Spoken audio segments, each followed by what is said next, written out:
of like accepting that some of like, because I'm genuinely asking. Well, hold on there. I'm going to pull up this here video clip you gave to me earlier, Ian. This is from Colin Rugg on Twitter, and it's actually quite amazing. He says CNN is now listing out all of President Joe Biden's lies, as the New York Post and Washington Post are also ramping up their criticism of Biden. Weird how they all changed their tune at the same time. Here are the lies CNN now wants to talk about. Witnessing a bridge collapse, grandfather died days prior to his birth, Amtrak conductor conversations, being in New York the day after 9/11, being arrested in a civil rights protest, driving an 18-wheeler, visiting Pittsburgh, the Pittsburgh synagogue where people were killed. Let me just play the clip for you from CNN. If it plays. Here we go. I don't know if it's similar things, but he's sort of told some stories that don't line up quite like this. Don't line up. This president has a pattern at this point of either inventing or embellishing stories. Oh, come on! It's breaking news from CNN. They're figuring it out. 3 times in one speech last month alone, he claimed he had witnessed a bridge collapse in Pittsburgh when he actually showed up about 6 hours later. He claimed that his grandfather had died just days before he was born himself at the same hospital. In fact, his grandpa died more than a year before in a different state, not the same hospital.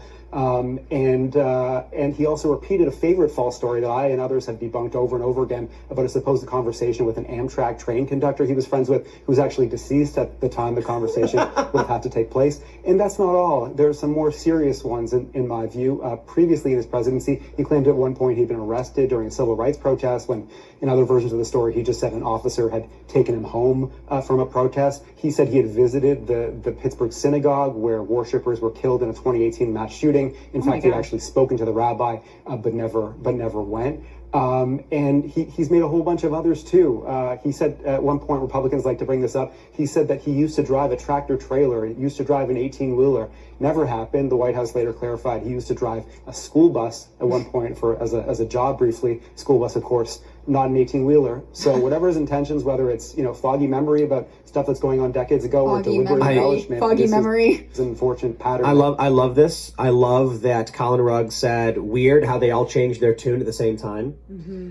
Okay. It's weird, huh? Old conspiracy theorists. The media is working together to protect the Democrats and Joe Biden. New conspiracy theory. They're all coming after Joe Biden at the same time because they're trying to get him out of office.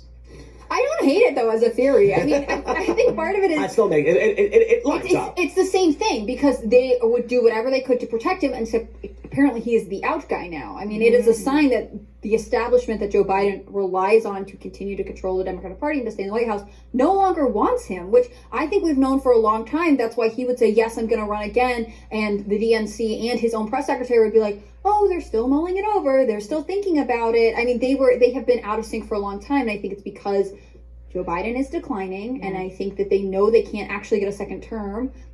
And Kamala Harris is unpopular. I mean, the thing is, Joe Biden has given us some of the best lies, the bold-faced lies from this man. There was one today where he said he used to teach at University of Pennsylvania. Do you think we haven't been paying attention to your entire career? Like, when do you think you did that? Baby. Where does that come from? Because I've heard him say that before, that he taught. Just somewhere in the deep recess of his brain. Was he like an assistant adjunct? No, dude, look, 40 years ago, this was normal in politics, and he would never get called out for it.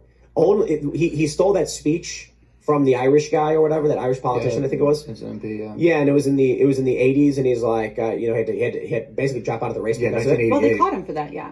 But he never got caught with anything else. Well, so I feel bad. Like, I look at him and I'm like, oh my gosh, I feel so bad because, well, he has been lying and he's never been corrected. And so in his mind, everything that he said is true. I mean, like, he doesn't think that he's lying. I'm sure. And that is the power of, like, this, like, literally living in one of the most ironclad bubbles anybody could be in. Mm-hmm. Because not only, I'm sure, is his family reinforcing it, but all of the biggest mechanisms of communication are validating what he says, or at least not challenging him. So why would you ever doubt yourself? Yeah, I asked this the other day. He did something. It's possible to remember because he does so much stuff. But I had said, is this dementia or is he lying? And it's actually could be both. Right. Maybe he is so used to lying that now that he's slipping mentally, his lies are getting bolder and less.